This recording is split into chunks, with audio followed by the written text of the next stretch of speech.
Thinking of buying a new pickup truck in 2025? Not so fast.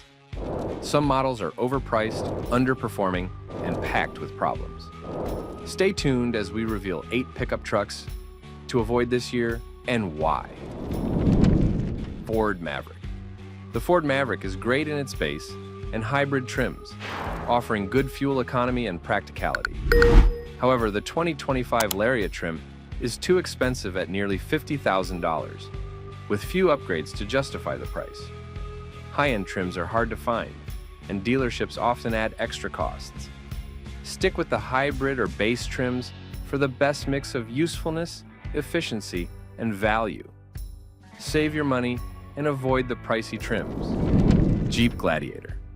The Jeep Gladiator promises tough off-road performance and pickup utility, but it doesn't deliver good value or dependability.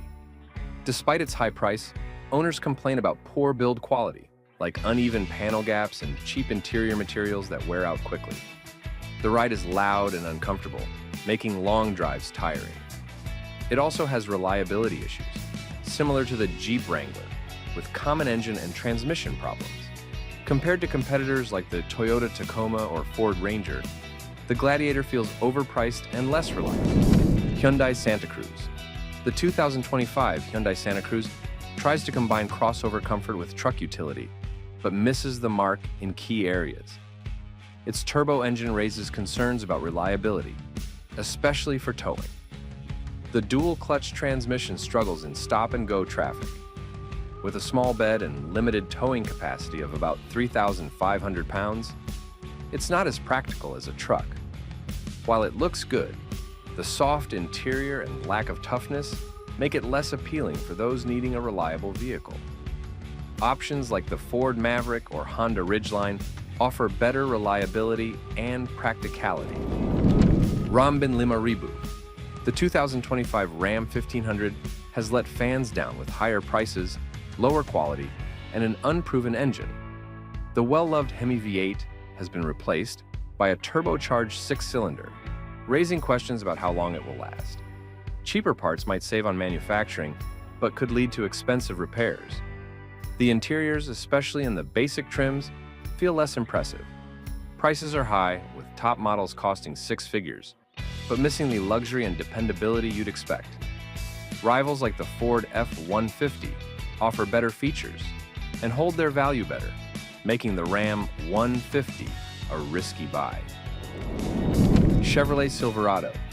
The Chevrolet Silverado has long been a trusted name in trucks, but the base trims of the 2025 model fall short. The interiors feel cheap, with hard plastics and minimal comfort, making the high price hard to justify. Essential features like automatic emergency braking and touchscreen systems are locked behind expensive upgrades. Even stepping up to mid-level trims significantly raises the cost, leaving buyers wondering if the Silverado is worth it. With minimal updates and better equipped rivals like Ford and Toyota, the base Silverado struggles to compete in 2025. Toyota Tundra. The 2025 Toyota Tundra has problems with its twin-turbo 6-cylinder engine, which has had failures and recalls. Prices are higher, and the top trims don't feel worth the cost. If you want a reliable truck, consider older Tundra models or options like the Ford F-150. Waiting for Toyota to fix these issues might save you trouble. Nissan Frontier. The 2025 Nissan Frontier faces stiff competition in the mid-size truck market. Its dated interior, dominated by hard plastics and basic tech, pales next to rivals like the Toyota Tacoma. Even in higher trims, features like advanced driver aids and premium audio are lacking. Prices climb quickly, rivaling full-size trucks with better performance and features. While its reliable V6 engine remains a strength, the Frontier struggles to justify its cost. Better options exist for buyers seeking a mix of tech, comfort, and value. Ram Tungsten Edition. The Ram Tungsten Edition promises luxury, but disappoints with its sky-high price tag and questionable value. Starting in 6 figures, it competes with luxury cars while offering mostly aesthetic upgrades. Reliability issues, including recalls and interior wear, undermine its appeal. Despite its towing and payload capabilities, these features are already available in cheaper trims. Competitors like Ford's Platinum trim offer better luxury and practicality at lower prices. The Tungsten Edition may appeal to a niche audience, but fails to meet the needs of most truck buyers. Are these trucks worth it, or do you have other picks? Don't forget to like, share, and subscribe for more truck reviews. See you in the next video.